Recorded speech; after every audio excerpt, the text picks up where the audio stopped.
देखो, यह है चीन की एक बहुत पुरानी टी पॉट बनाने की कला। दरअसल इन टी पॉट्स को बहुत गर्म भट्टी में पकाया जाता है, जिससे इनका रंग और ताकत बढ़ जाती है। इसके बाद इनमें एक खास तरह की पत्तियां डाली जाती हैं और फिर ऊपर से गर्म पानी डाला जाता है। जब ये पूरा प्रोसेस हो जाता है तो टी पॉट तैयार हो जाता है। लेकिन ये कोई आम टी पॉट नहीं होता। जब इसमें गर्म चाय या पानी डाला जाता है तो यह टी पॉट चमकने लगता है और रंग बदलता है। नंबर 6, देखो, ग्लास इंसुलेटर्स को लगाना दुनिया के सबसे खतरनाक कामों में से एक है। वर्कर्स को सैकड़ों फीट ऊंचाई पर चढ़कर हाई वोल्टेज इंसुलेटर्स फिट करने होते हैं। ये इंसुलेटर्स आम कांच नहीं होते। इन्हें हजारों वोल्ट्स रोकने के लिए खास तौर पर बनाया जाता है ताकि करंट टावर से जमीन तक न पहुंचे। वर्कर्स को भारी करंट के बीच इन्हें हैंडल करना पड़ता है, इसीलिए इन्हें पावर लाइन निंजास कहा जाता है। कई बार तो ये काम लाइव वायर पर ही होता है, यानी लाइन चालू रहती है। ऐसे में एक छोटी सी गलती भी जानलेवा हो सकती है।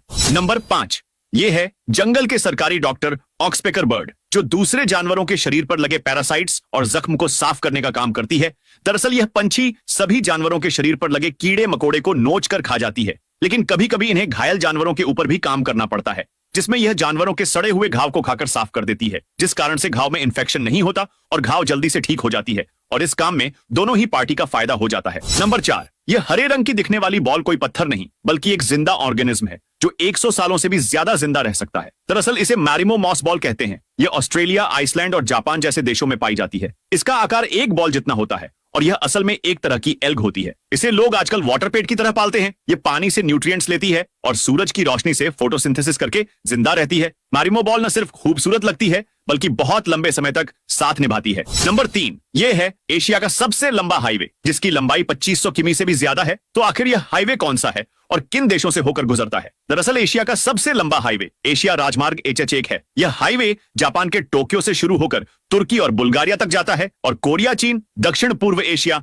भारत, पाकिस्तान और ईरान जैसे कई देशों से होकर गुजरता है। इस हाईवे को ग्रेट एशियन हाईवे के नाम से भी जाना जाता है। यह हाईवे दुनिया का दूसरा सबसे लंबा हाईवे है। नंबर 2, देखो, अगर आपको कोई जानवर इस तरह कांटे में फंसा हुआ दिखाई दे तो समझ जाना वह इस पक्षी का काम है। लेकिन यह पक्षी कीड़ों को खाने के बजाय इस तरह से क्यों लटका देता है? तो दरअसल इसका नाम श्राइक ब्रिज है और यह चिड़िया अपने शिकार को नुकीले कांटों में फंसाकर चली जाती है और जब कुछ दिनों के बाद इसके शिकार का जहर खत्म हो जाता है तो यह उसे आकर खा लेती है। नंबर 1, क्या आपने कभी यह सोचा है कि हेलीकॉप्टर के उतरने वाली जगह पर हमेशा H क्यों लिखा होता है? कई लोगों का मानना है कि इसको हेलीकॉप्टर के लिए बनाया गया है, इसीलिए इसका पहला अक्षर H लिखा होता है। लेकिन इसके पीछे कुछ और वजह है। तो दरअसल हेलीकॉप्टर को लैंड कराना काफी खतरनाक काम होता है और लैंडिंग के लिए ऐसी जगह चुननी पड़ती है जो बिल्कुल साफ और समतल हो, क्योंकि जमीन समतल ना होने की वजह से उतरते समय कई बार हेलीकॉप्टर के पंख जमीन से टकराकर टूट भी जाते हैं। इसीलिए जमीन या बिल्डिंग पर कंक्रीट डालकर एक ठोस जगह बनाई जाती है और इसके ऊपर H इसलिए लिखा जाता है जिससे पायलट को पता चल जाता है कि हेलीकॉप्टर का मुंह किस तरफ करना है। बंदर क्यों कभी बीमार नहीं होता, इस बारे में सोचना जरूर। बंदर कभी बीमार नहीं होता और किसी भी चिड़िया को डायबिटीज नहीं होती और किसी भी बंदर को हार्ट अटैक नहीं आता और कोई भी जानवर ना तो आयोडीन नमक खाता है और ना ब्रश करता है। फिर भी किसी को थायराइड नहीं होता, ना दांत खराब होते हैं।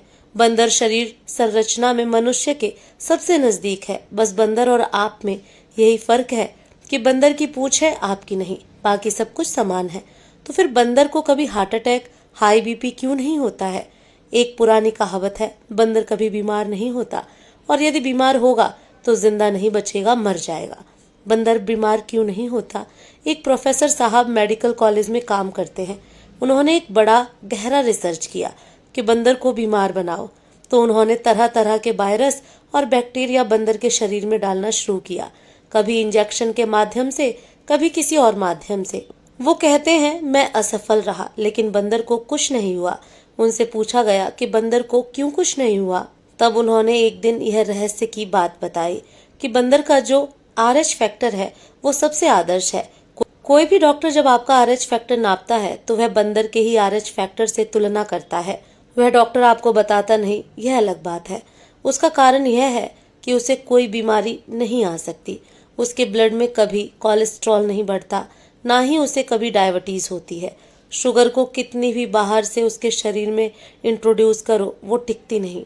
तो प्रोफेसर साहब कहते हैं कि यही चक्कर है कि बंदर सवेरे ही सवेरे भर पेट खाता है, जो आदमी नहीं खा पाता है, इसलिए उसको सारी बीमारियां होती हैं। सूर्य निकलते ही सारी चिड़ियां, सारे जानवर खाना खाते हैं। जब से मनुष्य इस ब्रेकफास्ट, लंच, डिनर के चक्कर में फंसा, तब से मनुष्य ज्यादा बीमार रहने लगा।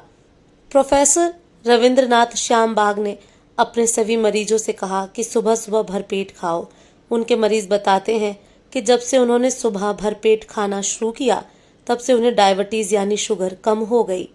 किसी का कोलेस्ट्रॉल कम हो गया, किसी के घुटनों का दर्द कम हो गया, किसी का कमर का दर्द कम हो गया, गैस बनना बंद हो गई, पेट में जलन होना बंद हो गई, नींद अच्छी आने लगी, वगैरह वगैरह।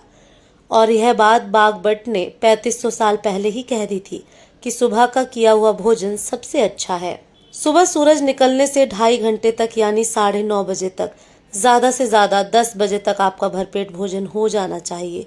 और यह भोजन तभी होगा जब आप नाश्ता बंद करेंगे। यह नाश्ता का प्रचलन हिंदुस्तानी नहीं है, यह अंग्रेजों की देन है। और रात्रि का भोजन सूर्यास्त होने से पहले आधा पेट कर लें, तभी बीमारियों से बचेंगे। सुबह सूर्य निकलने से 2.5 घंटे तक हमारी जठराग्नि बहुत तीव्र होती है। हमारी जठराग्नि का संबंध सूर्य से है। हमारी जठराग्नि सबसे अधिक तीव्र स्नान के बाद होती है। स्नान के बाद पित्त भरता है, इसलिए सुबह स्नान करके भोजन कर लें तथा एक भोजन से दूसरे भोजन के बीच 4 से 8 घंटे का अंतराल रखें। बीच में कुछ न खाएं और दिन डूबने के बाद बिल्कुल न खाएं, क्योंकि यह पक्षियों और जंगली जानवरों की दिनचर्या में सम्मिलित है। अतः वे कभी भी बीमार नहीं होते। स्वस्थ रहें, स्वस्थ रखें, आयुर्वेद अपनाएं, निरोग जीवन जिएं। दोस्तों, जाने से पहले हमें कमेंट में जरूर बताएं कि आप अपना भोजन किस किस समय करते हैं। ये हैं भारत की 7 सबसे ज्यादा दूध देने वाली बकरियों की नस्लें जिनकी डिमांड विदेश तक में रहती है। ये बकरियों की वो नस्लें हैं जो किसानों के लिए किसी खजाने से कम नहीं। नंबर 7, सिरोही। राजस्थान के गर्म और सूखे क्लाइमेट से ताल्लुक रखने वाली सिरोही नस्ल दिखने में जितनी मजबूत है उतनी ही दूध देने में भी काबिल है। ये बकरी रोजाना औसतन 1 से 1.5 लीटर दूध देती है और इसका दूध फैट में काफी रिच होता है। इसकी बॉडी वजनदार होती है और यही वजह है कि इसे डुअल पर्पज ब्रीड माना जाता है, यानी दूध और मीट दोनों के लिए। सिरोही बकरियां भारत के अलावा नेपाल और बांग्लादेश में भी एक्सपोर्ट की जाती हैं। कम देखभाल में ज्यादा प्रोडक्शन देने वाली ये नस्ल फार्मिंग के लिए बहुत फेमस है। नंबर 6, सुरती। गुजरात की सुरती नस्ल को शहर की रानी भी कहा जाता है, क्योंकि ये नस्ल दिखने में न सिर्फ सुंदर होती है बल्कि इसकी दूध देने की क्षमता भी सरप्राइजिंग है। रोजाना औसतन ये 1.5 से 2 लीटर दूध देती है और कभी कभी तो 3 लीटर तक भी निकल आता है। इसकी खासियत है साफ सफेद रंग, छोटे कान और शांत स्वभाव। सुरती नस्ल उन किसानों के लिए परफेक्ट है जो शहरी या लिमिटेड जगह में बकरी पालन करना चाहते हैं। इसका दूध जल्दी पचता है और बच्चों के लिए बेहद फायदेमंद होता है। नंबर 5, उस्मानाबादी। महाराष्ट्र के उस्मानाबाद जिले से निकलकर पूरे देश में छा चुकी ये नस्ल अपनी दूध देने की क्षमता और रोग प्रतिरोधक क्षमता के लिए जानी जाती है। ये बकरी रोजाना औसतन 2 से 2.5 लीटर दूध देती है और इसकी खास बात है कि ये बहुत कम बीमार पड़ती है। इस नस्ल की बकरियां ज्यादातर ग्रे, ब्लैक या ब्राउन कलर की होती हैं और इनका शरीर लंबा और मजबूत होता है। इस नस्ल को पालना आसान है और इसे खेतों में खुले में चरने देना सबसे अच्छा तरीका माना जाता है। नंबर 4, मालाबारी। केरल की पहाड़ियों से आने वाली मालाबारी बकरी को उसके अनोखे रंग और जबरदस्त मिल्क प्रोडक्शन के लिए जाना जाता है। ये नस्ल रोजाना औसतन 2.5 से 3 लीटर दूध देती है और खास बात यह है कि इसका दूध औषधीय गुणों से भरपूर माना जाता है। मलाबारी बकरियां ठंडी और नम जलवायु में आसानी से ढल जाती हैं और इनका नेचर बेहद शांत होता है। इनकी बॉडी छोटी लेकिन चुस्त होती है और इसी वजह से ये फार्मिंग के लिए परफेक्ट मानी जाती है। Number 3, beetle. पंजाब और हरियाणा में सबसे ज्यादा पाई जाने वाली बीटल नस्ल को बकरी पालन की बॉस ब्रीड कहा जाए तो गलत नहीं होगा। ये नस्ल रोजाना 3 से 4 लीटर तक दूध देती है और इसके दूध में फैट कंटेंट काफी हाई होता है, जिससे ये घी और पनीर के लिए सबसे परफेक्ट मानी जाती है। बीटल बकरी का शरीर बड़ा और मस्कुलर होता है और इसके कान लंबे और लटकते हुए होते हैं। फार्मर्स के लिए ये नस्ल किसी इन्वेस्टमेंट से कम नहीं। नंबर 2, बर्बरी। उत्तर प्रदेश और उत्तर भारत के कई राज्यों में पाई जाने वाली बर्बरी नस्ल सबसे ज्यादा पसंद की जाने वाली बकरियों में से एक है। इसका कद छोटा होता है लेकिन दूध देने में ये किसी से कम नहीं। रोजाना औसतन 3 से 3.5 लीटर दूध देती है और इसका दूध बच्चों और बुजुर्गों दोनों के लिए बेस्ट होता है। बर्बरी बकरी का रंग ज्यादातर सफेद होता है, लेकिन उस पर ब्राउन या ब्लैक स्पॉट्स होते हैं जो इसे और भी अट्रैक्टिव बनाते हैं। शहरी इलाकों में छोटे फार्मिंग सेटअप के लिए ये बकरी सुपरहिट चॉइस है। नंबर 1, जमुनापारी। और अब बारी है भारत की सबसे बेहतरीन और सबसे ज्यादा दूध देने वाली नस्ल की, जिसका नाम है जमुनापारी। उत्तर प्रदेश के इटावा इलाके से निकली इस नस्ल को बकरी पालन की क्वीन कहा जाता है। ये नस्ल रोजाना 3 से 4.5 लीटर दूध दे सकती है और इसके दूध में फैट कंटेंट सबसे ज्यादा होता है। जमुनापारी बकरी का शरीर बेहद बड़ा और लंबा होता है। चेहरे पर थोड़ी उभरी हुई नाक और कान लंबे होते हैं जो इसे शाही लुक देते हैं। ये नस्ल इंटरनेशनल मार्केट में भी डिमांड में रहती है, खासकर बांग्लादेश, मिडिल ईस्ट और नेपाल में। हमारे चैनल ग्रो ग्रीन इंटरप्राइजेज को सब्सक्राइब करें, बेल आइकन दबाएं।